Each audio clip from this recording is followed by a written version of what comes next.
People on the north coast have a tense wait over the next 24 hours, hoping that there won't be any disastrous flooding. The rain's been coming down again in areas already waterlogged. Emergency services are on standby with a flood warning in place from Port Stephens up to the Queensland border. Reporter Anne Barker sent this report from Coffs Harbour. In the Hunter, the clean-up came to a temporary halt. Hundreds attended the funeral of great-grandmother Anne Jarmain, who died when her car was swept away by floodwaters. Instead of flowers, there were donations to the SES. For the SES, there's no respite. With some communities still cut off, there's more bad weather on the way.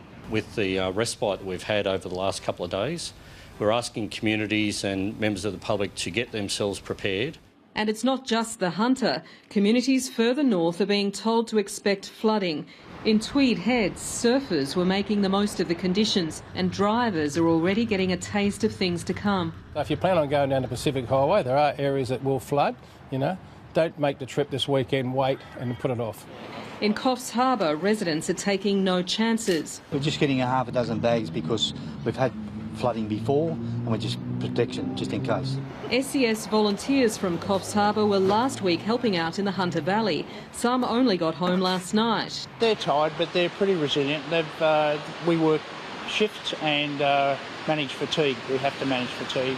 It's still the calm before the storm here in Coffs Harbour, although round here and up to the Gold Coast, the torrential rains have already begun.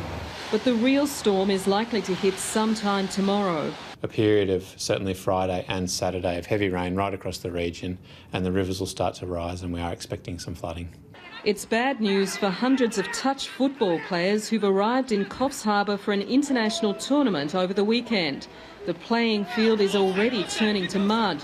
Not that that's bothering some of the visitors. We do everything better in the rain. You must come to Ireland. Everything's better in the rain. The tournament will go ahead, rain, hail or shine.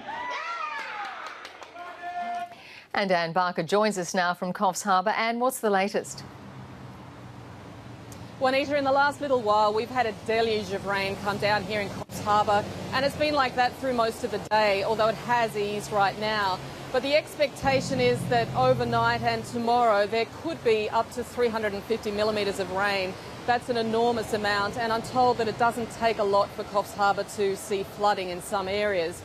We have seen tonight a lot of emergency workers coming in from interstate. We've had fire and rescue people from as far away as Sydney. We've had SES volunteers up from Adelaide and South Australia. So there's expected to be dozens of people coming in to help tomorrow, and that could be a sign of how big these rains might be in the next 24 hours. Juanita. Anne Barker reporting there from Coffs Harbour.